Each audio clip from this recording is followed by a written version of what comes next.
For a broader look at the situation now, we've reached Phil Gunson, a longtime reporter in the region and now a senior analyst with the International Crisis Group. He also spoke to us from Caracas.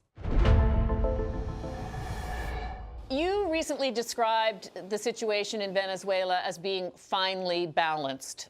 That sounds precarious to me. How precarious is it now? Well, it's extremely precarious. I mean, the situation really is that Mr. Maduro controls the internal situation in Venezuela, thanks to his control of the military primarily. But the world is lining up against him. And so it's a question of whether the push from outside, including in the latest move, very sweeping oil sanctions from the United States, will force him to reconsider his position and negotiate his exit. Right now, he's showing no signs of doing that, and there's a kind of a standoff. So it is extremely finely balanced. I know you've covered Venezuela and the region for a long time. What's your assessment of how Guaido is negotiating and handling this within the country? Juan Guaido has been a true phenomenon since he was elected chairman of the National Assembly, the parliament here, on the 5th of January. Really very few people had heard of him, and certainly nobody was really familiar with his face. And he's really hit a chord with Venezuelans. I mean, they've been turning out on the streets in unprecedented numbers for the first time in about a year and a half. And of course, with the US and most of the region and even the European Union on his side, he's looking like a winner at the moment. He can even make what for other people might be fatal or at least damaging political mistakes and survive. So right now he seems to be doing a pretty good job. At the same time, Maduro and Chavez before him have long been deaf to whatever influence might be put on them from outside. What would change that?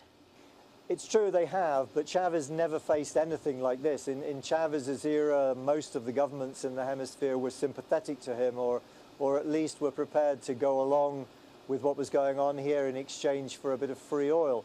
But the situation has totally changed. The region is dominated now by conservative, right of center, even hard right governments. And the economic situation has changed. We have hyperinflation, we have a critical situation in terms of hunger, collapsing infrastructure. The economy is half the size it was when Maduro took power. So the room for maneuver is very limited. And it really is a question of whether Mr. Maduro and his closest advisors and the top military brass are prepared to go down with the ship, as it were, or whether they are prepared to negotiate some kind of comfortable exile, which appears to be the only thing on offer right now. Tell me a little bit about the military and if there are any cracks there that you see. There's obviously serious discontent in the military. It would be very strange if in a country where 80 or 90% of the people want Mr. Maduro to go, the military were immune to that. And there's no food in the barracks. The military are suffering, most of them anyway, suffering just the same as the general population. Only a kind of a clique at the top are really making large amounts of money out of this. And of course, with no oil revenue potentially coming in and extremely limited prospects for their future, they may decide that this is the time to jump. There has been a suggestion, particularly vis-a-vis the United States, that there's something much broader at play here. You mentioned a moment ago the other governments in Latin America and how their political outlook has changed, but that we need to think more about Cuba and even perhaps Russia and China as the background to this play. Do you see that?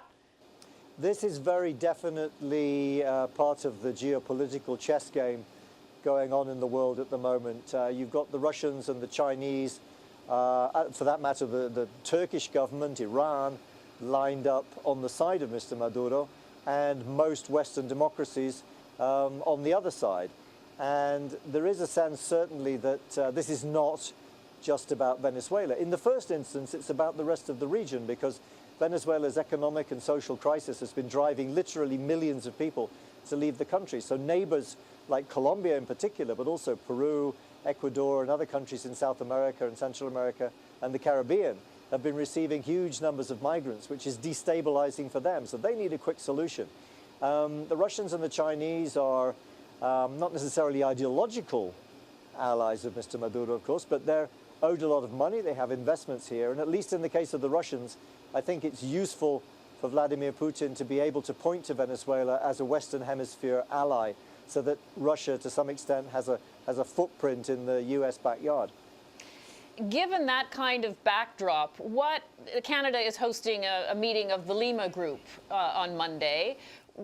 What influence might they really have? I think the Lima Group has helped to trigger the latest phase in this crisis by being very tough on the Maduro government in a communique that came out just before Juan Guaido was elected chairman of the National Assembly. They're working now very, very closely with Washington. There seems to be a considerable discrepancy or a difference of opinion between Washington and its allies over here and the European Union, who today announced the formation of a contact group, including some Latin American nations, which theoretically would attempt to bring the sides together in order to negotiate free elections as a way out of this crisis. But it doesn't seem like a very popular measure, at least in the Lima Group and in the US and for Canada, for that matter, too. Tell me what you're watching for now.